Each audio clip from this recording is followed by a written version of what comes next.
ಈ ವಿಡಿಯೋದಲ್ಲಿ computer basic ಆಗಿ ಕಂಪ್ಯೂಟರ್ ಮೇಲೆ ಕ್ವೆಶ್ಚನ್ಸ್ ಬರ್ತಾವೆ. ಸೊ ಮೈಕ್ರೋಸಾಫ್ಟ್ ಆಫೀಸ್ ಬಗ್ಗೆ ಕೆಲವೊಂದಿಷ್ಟು ಕ್ವೆಶ್ಚನ್ಸ್ ಅನ್ನು ನೋಡೋಣ.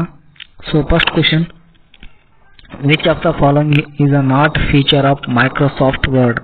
ಅದಕ್ಕಾಗಿ ಕೊಟ್ಟಿರ್ತಕ್ಕಂಥ ಆಪ್ಷನ್ಗಳಲ್ಲಿ ಯಾವುದು ಮೈಕ್ರೋಸಾಫ್ಟ್ ಫೀಚರ್ ಅಲ್ಲ ಅಂತ ಕೇಳಿದ್ರೆ, so options track changes, pivot tables, mail merge style. So ಇಲ್ಲಿ right answer option B is the right answer, pivot tables.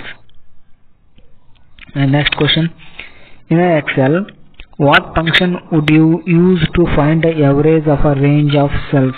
So options sum, average, count and max. So in Excel ಒಳಗ ಯಾವ ಒಂದು function use ಮಾಡ್ತೀವಿ average ಕಂಡುಹಿಡಿಯಕ ಅಂತ ಕೇಳಿದರೆ, so option sum, average, count and max. So the right answer average, option B, average the right answer.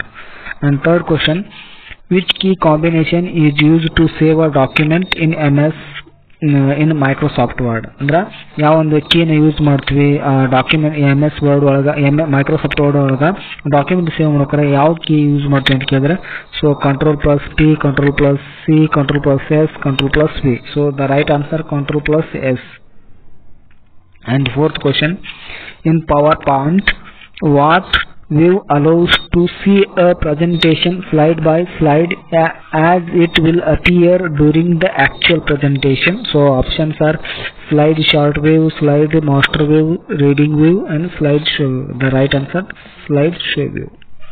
And last question and fifth question, which tab on ribbon in Excel contains the option to insert a chart? Andra ribbon ಒಳಗ Excel ಒಳಗ ribbon ಇರ್ತಲ್ಲ, contains option to insert a chart. Options home, insert, page, layout and formulas. So the right answer option B, insert. So if you like this video, please subscribe my channel. ಈ video ಕೆಲವೊಂದು RRB ಮತ್ತು SDA FDA ಅಂತ ಎಕ್ಸಾಮ್ಗಳಿಗೆ help ಆಗುತ್ತೆ. So like ಮಾಡಿ, subscribe ಮಾಡಿ ಮತ್ತು share ಮಾಡಿ. Thank you.